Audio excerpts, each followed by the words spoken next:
Hello everyone, welcome to just law. और आज का हमारा टॉपिक है integration of princely states. Integration of princely states. So, this is the story of how princely states merged with India through the effort of Sardar Vallabh भाई Patel and VP Menon. तो सरदार वल्लभ भाई पटेल हमारे deputy prime minister थे, ऑल्सो हमारे home minister भी थे, और उनके सेक्रेटरी थे वीपी मेनन। उन दोनों की वजह से जितने भी प्रिंसली स्टेट्स थे, रियासत राज्य थे, 552 उनको इंडिया में मर्ज करना पॉसिबल हो पाया। In 1947, as India approached independence from the Britishers, country was divided more than 300 principalities and kingdoms. जब इंडिया 1947 में पूर्ण स्वराज की मांग कर रही थी, इंडिपेंडेंस की मांग कर रही थी, उस वक्त करीबन 300 से ज़्यादा प्रिंसिपैलिटीज़ और किंगडम्स हो गए थे। तो वो एक अखंड भारत था, और अब समय आ गया था कि ब्रिटिश इंडिया, जो कि अखंड भारत था, उसे पहले इंडिया और पाकिस्तान में बांटा जाए, और दूसरी चीज़ कि जितने भी राज्य थे वो कौन इंडिया में रहना चाहता था और कौन पाकिस्तान जाना चाहता था, इस बात का भी निर्णय करना ज़रूरी था। तो सबसे पहली बात, ये मैप है अखंड भारत का। Red one is British provinces and yellow one is princely states. और अब समय था विभाजन का। जिन्ना के नेतृत्व में पाकिस्तान की मांग की जा रही थी, जिसकी वजह से बहुत सारे दंगे फसाद हो गए, और आखिरकार जवाहरलाल नेहरू, B.R. अम्बेडकर, इनफैक्ट गांधी जी भी मान गए एक अलग देश बनाने के लिए, जो कि था पाकिस्तान। तो उनका कहना ये था कि जितने भी ऐसे राज्य हैं जहाँ पे मुस्लिमों की संख्या ज़्यादा है, उन्हें पाकिस्तान में भेज दिया जाए। उसी कारण British India and Afghanistan was separated through Durand line. तो ब्रिटिश इंडिया और अफगानिस्तान का जो लाइन जो उसे सेपरेट करता है, उसे हम दुरंद लाइन कहते हैं। The biggest problem was Punjab and Bengal. Punjab और बंगाल में इक्वल हिंदू और मुस्लिम पॉपुलेशन थी, जिसकी बेसिस पे उन्हें बांटना बहुत मुश्किल हो गया था, क्योंकि अगर ना आप उसे हिंदू राज्य बना सकते थे ना मुस्लिम राज्य थे, क्योंकि वहाँ पे इक्वल पॉपुलेशन थी हिंदू और मुस्लिम दोनों की।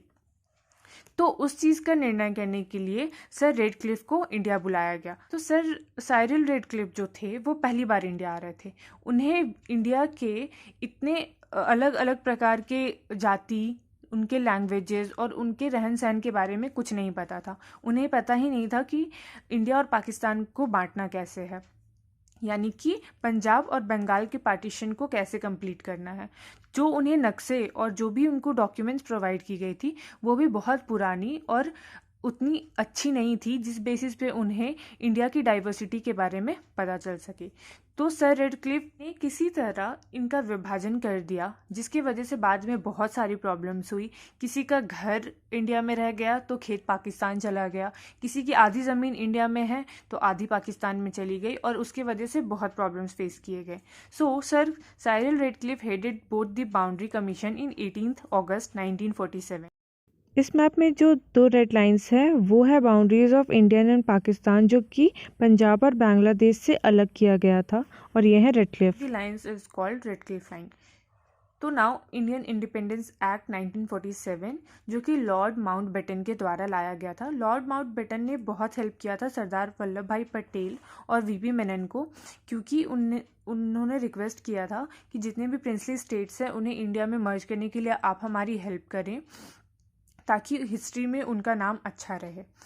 सो इंडियन इंडिपेंडेंस एक्ट 1947 में दो क्लॉजेस थे।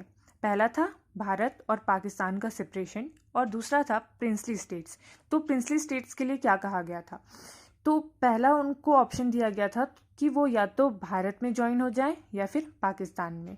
अगर उन्हें ना भारत में ज्वाइन होना है ना पाकिस्तान में, तो वो अपना एक इंडिपेंडेंट स्टेट बना सकते हैं, जिसके सपोर्ट में बहुत सारे प्रिंसली स्टेट्स थे। नतीजा यह हुआ कि कुछ ऐसे राज्य थे जो भारत में आना चाहते थे, कुछ पाकिस्तान में जाना चाहते थे, और कुछ अपना इंडिपेंडेंट स्टेट बनाना चाहते थे। इंडिया के सपोर्ट में कुछ राजा थे, जैसे कि महाराजा सौदुद्दौला सिंह, जो कि बीकानेर के राजा थे, यदविंदर सिंह, जो कि पटियाला के राजा थे, वो चाहते थे इंडिया में मिलना। वहीं पे अगेंस्ट में थे नवाब हदीदुल्ला खान, जो कि भोपाल के राजा थे। और इस काम को करने की जिम्मेदारी ली सरदार वल्लभ भाई पटेल, वीपी मेनन एंड जवाहरलाल नेहरू ने। जवाहरलाल नेहरू का कंट्रीब्यूशन इसलिए इसमें ज़्यादा नहीं रहा क्योंकि वो दूसरे कामों में भी व्यस्त थे। तो सरदार वल्लभ भाई पटेल और वीपी मेनन के बिना ये चीज़ पॉसिबल ही नहीं था कि 552 प्रिंसली स्टेट्स इंडिया में मर्ज हो जाए। टोटल 565 प्रिंसली स्टेट्स थे, जिसमें से 13 पाकिस्तान की ओर चले गए, बच गए 552। तो 552 में से 549 ने साइन किया इंस्ट्रूमेंट ऑफ एक्सेशन। साइन करने वाले सबसे पहले राजा थे महाराजा प्रताप सिंह राव गायकवाड़, जो कि बड़ौदा के थे। इंस्ट्रूमेंट ऑफ एक्सेशन है क्या? वो एक ऐसा डॉक्यूमेंट था जिसपे सारे प्रिंसली स्टेट्स के राजा साइन करते थे और वो उन दोनों के बीच में अग्रीमेंट होती थी कि वो प्रिंसली स्टेट्स अब अपने डोमिनियन को छोड़ करके इंडिया में एज अ इंडियन स्टेट शामिल हो रहे हैं और उसके वजह से उन्हें क्या क्या प्रिविलेजेस और क्या क्या रूल्स रेगुलेशन होगी वो इस डॉक्यूमेंट में मेंशन थी। इन 549 प्रिंसली स्टेट्स को भी इंडिया में शामिल करना इतना आसान नहीं था, जिसके वजह से सरदार वल्लभ भाई पटेल ने carrot and stick approach use किया। कैरेट मतलब प्रिवी पर्स। प्रिवी पर्स क्या है? प्रिवी पर्स मतलब वो सारी प्रिविलेजेस ऑफर की गई जिससे कोई भी प्रिंसली स्टेट इंडिया में शामिल होने के लिए तैयार हो जाए, जैसे कि अच्छे दाम पे उन्हें टैक्सेस मिलेंगे और बहुत सारी बातें। पर फिर भी जो राज्य इससे भी नहीं मांग रहे थे तो उन्हें स्टिक अप्रोच यूज़ किया गया उन पे। जैसे कि रेडक्लिफ लाइन जो कि पाकिस्तान और इंडिया को अलग अलग करता है बांग्लादेश और पंजाब की तरफ से, उस लाइन से इंडिया की तरफ जितनी भी बाउंड्रीज़ थी, जितने भी स्टेट्स की बाउंड्रीज़ थी, उन्हें ये कहा गया कि अगर आप इंडिया में नहीं इंक्लूड होते हो तो हम आप पे मिलिट्री एक्शन लेंगे। के बाद भी 3 ऐसे स्टेट्स थे जो कि इंडिया में मिलने के लिए बिल्कुल तैयार नहीं थे। पहला था हैदराबाद, जहाँ पे ऑपरेशन पोलो किया गया। हैदराबाद के जो निज़ाम थे वो ना ही इंडिया में जाना चाहते थे ना ही पाकिस्तान में, वो अपना एक इंडिपेंडेंट स्टेट बनाना चाहते थे। लेकिन हैदराबाद का सिचुएशन कुछ अच्छा नहीं था क्योंकि वहाँ जो इंटरनल मैटर्स चल रहे थे सेपरेशन के बाद, लूट मार, दंगे फसाद और जो भी प्रॉब्लम्स हो रही थी उन्हें वहाँ की पुलिस कंट्रोल नहीं कर पा रही थी, जिसके बाद सरकार ने बेसिकली सरदार वल्लभ भाई पटेल ने हैदराबाद को हेल्प किया और हैदराबाद से जितनी भी बाउंड्रीज मिलती थी स्टेट्स की, वहाँ की पुलिस को हैदराबाद डिप्लॉय किया और वहाँ के प्रॉब्लम्स को रिजॉल्व किया।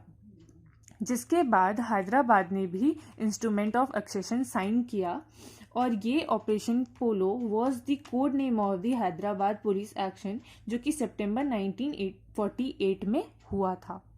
उसके बाद आता है बात जूनागढ़ का। तो Junagadh had done referendum, then it was decided to be a part of India. तो जूनागढ़ के जो निज़ाम थे वो मुस्लिम थे और वहाँ की पॉपुलेशन, जो मेजॉरिटी पॉपुलेशन थी वो हिंदू थी।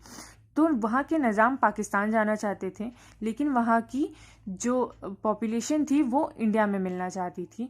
तो वहाँ पे एक रेफरेंडम कराया गया। रेफरेंडम एक वोटिंग सिस्टम था जिसके वजह से वहाँ के जो भी मेजॉरिटी पॉपुलेशन ने वोट किया कि उन्हें इंडिया में रहना है। फिर जम्मू एंड कश्मीर। तो Maharaja Hari Singh signed a standstill agreement. तो स्टैंड स्टिल अग्रीमेंट क्या है? स्टैंड स्टिल अग्रीमेंट में उन्होंने कहा कि ना मैं इंडिया के साथ मिलना चाहता हूँ, ना ही मैं पाकिस्तान के साथ मिलना चाहता हूँ, मैं एक इंडिपेंडेंट स्टेट बन करके रहना चाहता हूँ, जो कि काफ़ी समय तक वो रहे।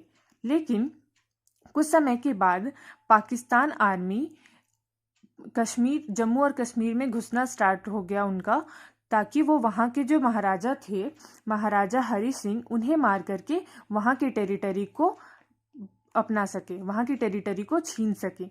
इससे परेशान होकर के महाराजा हरी सिंह ने इंडिया से हेल्प मांगी। तो इंडिया ने उन्हें जवाब में ये कहा कि आप हमारे इंडिया में मिलना नहीं चाहते हैं तो हम आपकी हेल्प कैसे करें और क्यों करें। जिसके बाद उन्होंने ये माना कि मैं इंडिया के साथ मिलकर के रहूँगा, आप मुझे बचा लो। On 26 October 1947 Maharaja Hari Singh and Indian government signed instrument of accession. तो 26 अक्टूबर 1947 को जम्मू एंड कश्मीर ने भी इंस्ट्रूमेंट ऑफ एक्सेशन साइन कर लिया, जिसके बाद Indian army Jammu and Kashmir जा कर के वहाँ से पाकिस्तान आर्मीज़ को वहाँ से भगाती है, जो कि सीज फायर होता है, जिसका नतीजा है लाइन ऑफ कंट्रोल। और ये 3 ऑपरेशंस सक्सेस होने के बाद टोटल 552 प्रिंसली स्टेट्स इंडिया में मर्ज हो जाता है और इंस्ट्रूमेंट ऑफ एक्सेशन साइन करता है। उसके बाद लिंग्विस्टिक बेसिस पे हमारे इंडिया के नाम और उनके स्टेट्स को डिवाइड किया जाता है, जो कि हम नेक्स्ट लेक्चर में पढ़ेंगे। Thank you so much for watching my video. If it is helpful for you, just like and subscribe my channel.